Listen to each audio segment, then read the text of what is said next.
Otário é o tonto, o bobo, metido a esperto.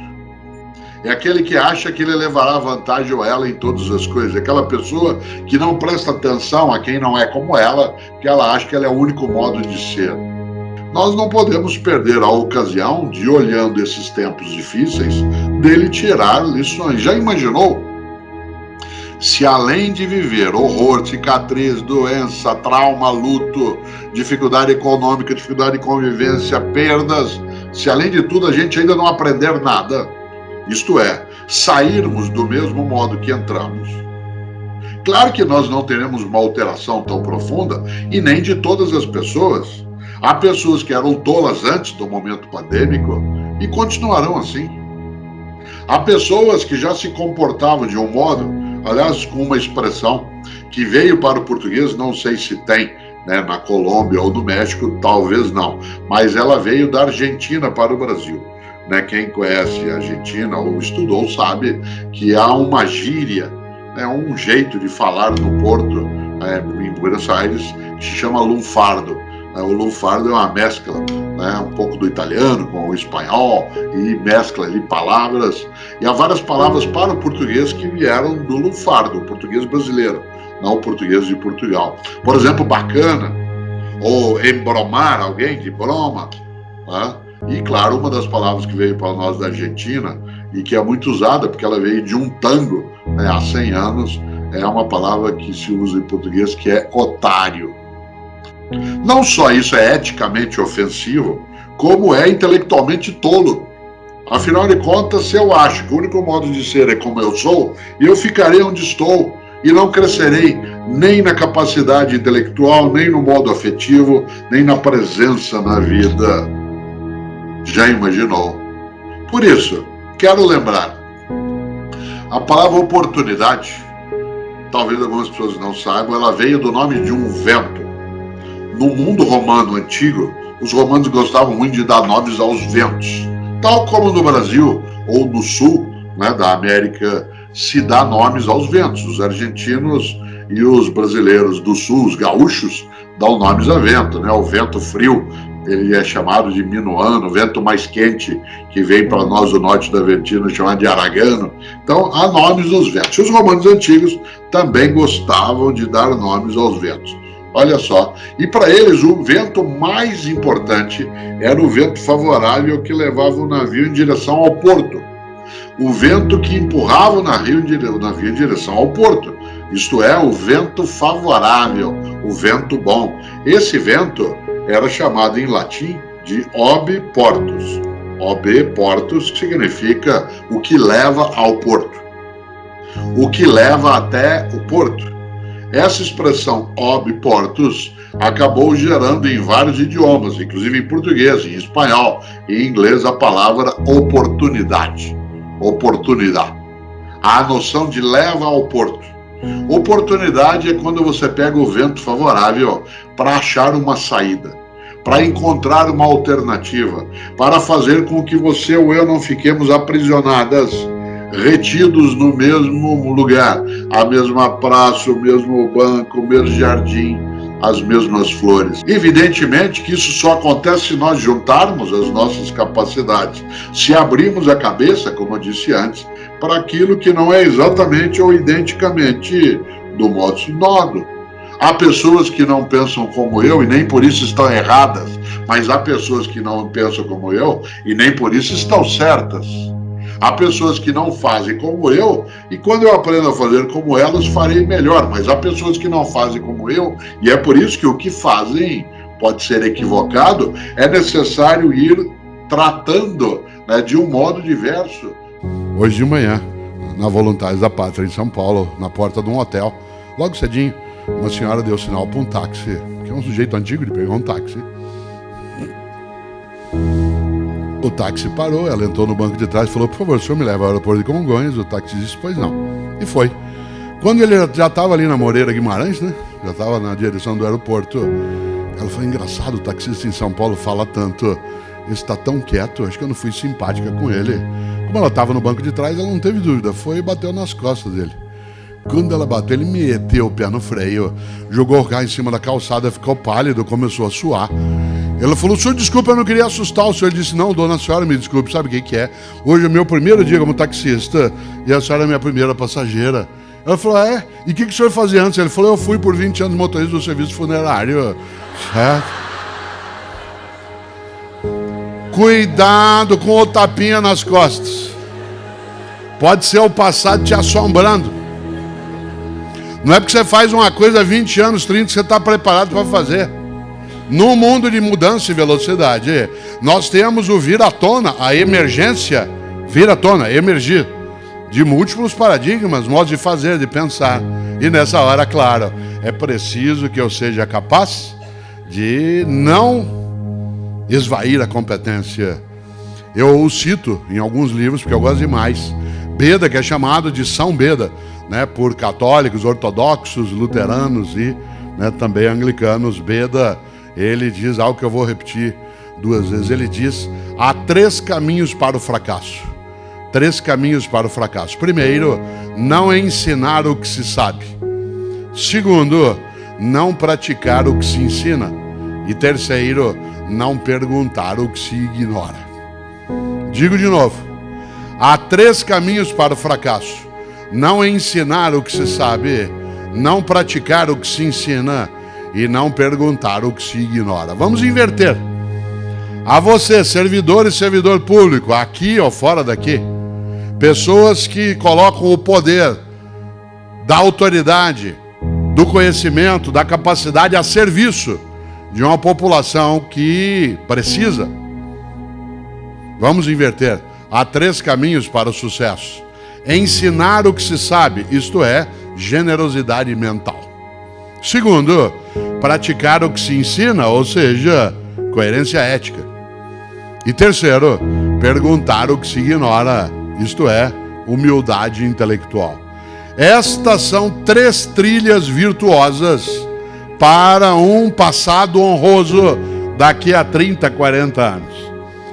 Generosidade mental, coerência ética e humildade intelectual. Nós vivemos hoje múltiplos paradigmas.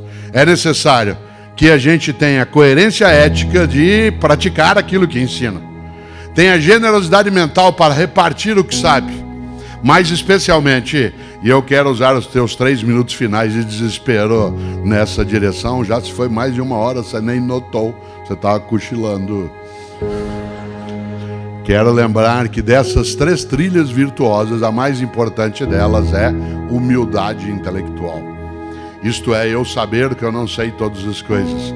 E que se eu quiser não me tornar medíocre, eu preciso estar disponível, permeável a conhecer aquilo que ainda não conheço. Aliás, porque só conhecendo aquilo que não conheço, poderei avaliar se ele tem cabimento no que fazemos ou não. E nesse sentido, abrir a cabeça para o mundo que chega.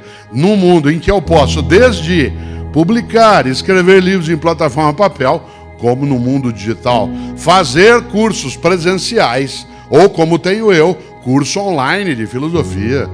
Fazer aquilo que nos permite uma capacidade de fazer essas pontes todas dos nossos tempos de existência, mas acima de tudo, comemorar com humildade.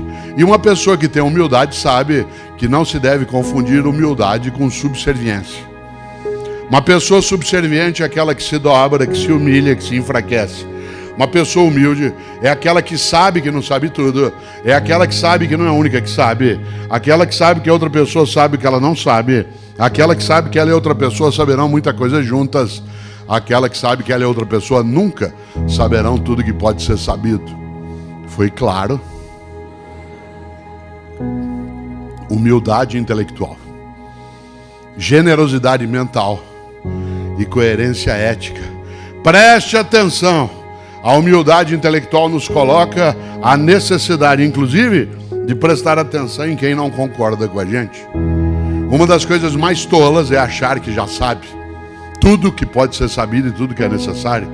Eu, Cortella, nunca esqueço.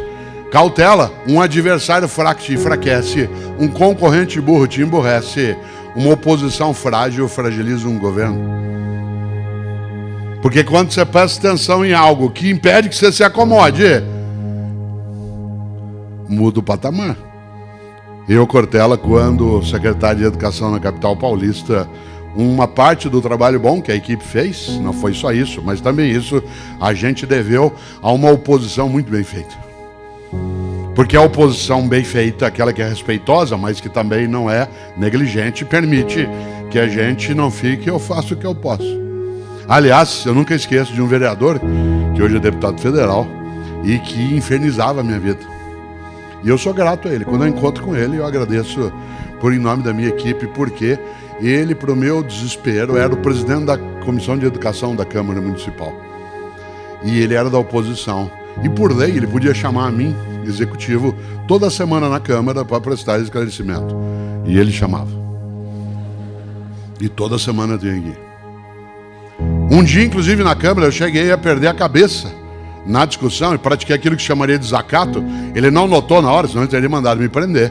Porque na hora da discussão, uma hora eu falei, vereador, meu sonho é dar o nome de Vossa Excelência para uma escola municipal.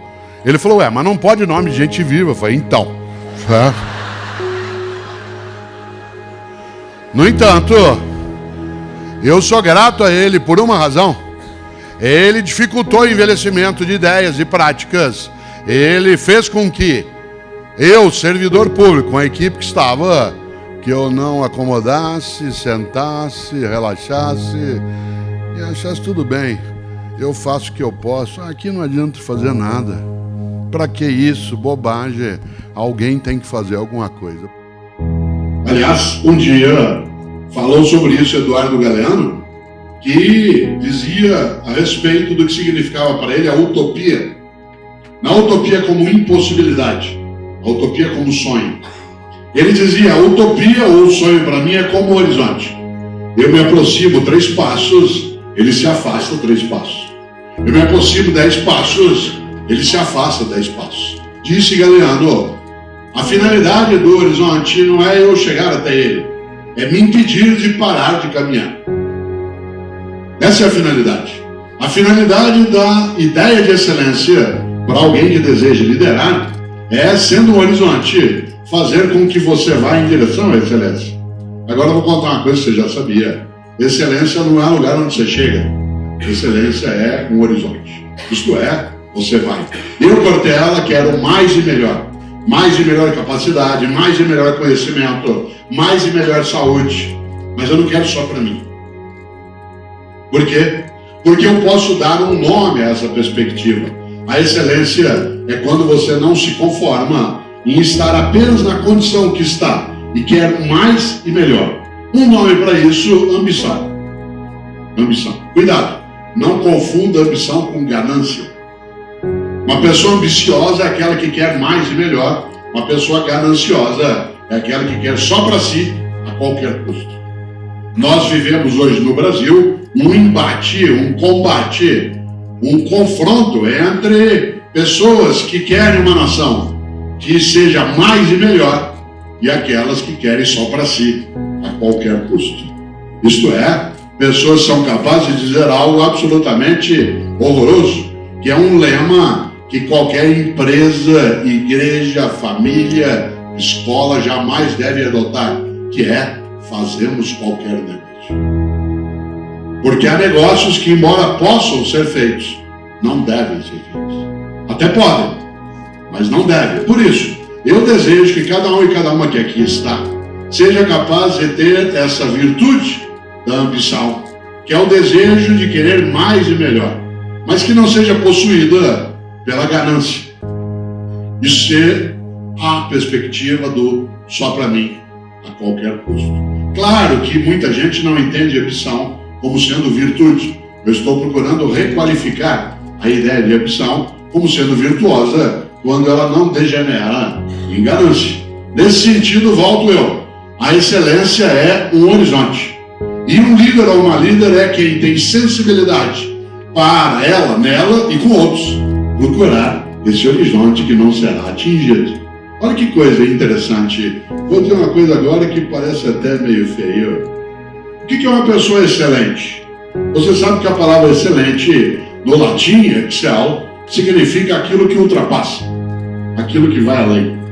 Uma pessoa excelente, agora que a frase é feia, Uma pessoa excelente é aquela que faz mais do que a obrigação. Não é aquela que trabalha sem salário, que trabalha sem retorno, que empreende sem lucro, mas é aquela que faz mais do que a obrigação. Fazer mais do que a obrigação não é não ter direitos, não ter recurso, não ter retorno. Fazer mais do que a obrigação é ter a obrigação como ponto de partida e não como ponto de chegada. Uma pessoa excelente, um garçom excelente, um empresário excelente, um médico excelente, uma professora excelente, é aquela que faz mais do que a obrigação. Por exemplo, às vezes você sai para almoçar ou jantar aqui em São José dos Campos e você gosta de ir a um restaurante e procurar aquele mesmo garçom, porque aquele garçom é excelente. O que o torna excelente? Porque ele faz mais do que a obrigação. Qual que é a obrigação do garçom? Te atender, anotar teu pedido, fazer com que ele venha, trazer tua conta ao final. O que é um garçom excelente? Você sabe, tanto que você procura ser atendido por ele. É aquele que, além de fazer isso, te orienta, sugere coisas, dialoga com você, procura um lugar que seja mais adequado e não fica tão perto a ponto de ouvir a conversa e nem tão longe que você não consiga enxergá-lo. Ele é excelente, ele faz mais do que a obrigação. Um garçom excelente é aquele, inclusive, que te protege. Eu tive uma experiência muito curiosa há uns 4 anos com o Fernando, que é o motorista que trabalha comigo. Parênteses, se como motorista você não dirige, não dirige. Não tenho nem carteira de motorista e não quero ter. Por que eu não tenho? Eu não quero. Você diz como? Mas você não dirige. Eu falei, eu não dirijo, eu não boto ovo, não fabrico rádio. Tem um monte de coisa que eu faço. Uma delas eu não dirigi. Mas você tem algum problema? Não. Sim, eu tenho problema. Eu decido por mim mesmo. Esse é um problema para algumas pessoas. Você tem medo? Acho que não. Tem medo? Tenho. Não tenho pânico. Medo tenho. Não tenho medo de atravessar a rua, medo de estar vivo. Não tenho pânico. Eu não gosto. É uma questão de gosto. E é interessante porque o Fernando aqui, há mais de 20 anos, trabalha comigo. Até vim agora de São Paulo com o Pedro, meu filho, que está aqui também, que é o diretor da Sofia, uma empresa que lida com gestão de conteúdos. E aí o Fernando e eu, aos 4 anos, estamos saindo de uma palestra no interior de São Paulo, próxima à região de São João da Boa Vista, e a palestra terminou às 10 horas da noite e nós não tínhamos comido ainda. E a gente veio pela SP-340 e entramos na Dom Pedro e saímos na Bandeirantes. E quando era 1 da manhã, nós estávamos com uma fome daquelas. Todos os restaurantes fechados, os postos de gasolina já no limite. E nós, com uma fome, vimos um posto de gasolina aberto. Ainda entramos, o restaurante estava com a luz semi-acesa. E a gente, com aquela fome desesperadora, quando nós encostamos no balcão, tinha uma estante de salgados com 2 bolinhos, era quase 2 da manhã. E a gente encostou e disse, por favor, a gente queria esse bolinho. Ele disse, olha, Deus fosse o senhor não comia. Aquilo criou um afeto para nós. Toda vez que eu passo por lá, e eu não deixei de frequentar o lugar, porque é um lugar que tem um garçom que faz isso, ele toma conta de outras coisas também. Eu podia ter coincidido com aquele bolinho que não era tão bom, mas ele é alguém que pode, inclusive, fazer o que fez.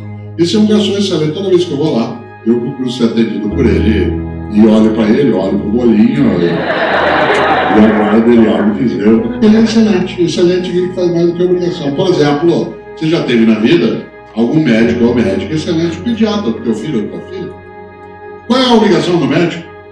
Atender, fazer um exame, fazer uma prescrição, fazer uma demanda.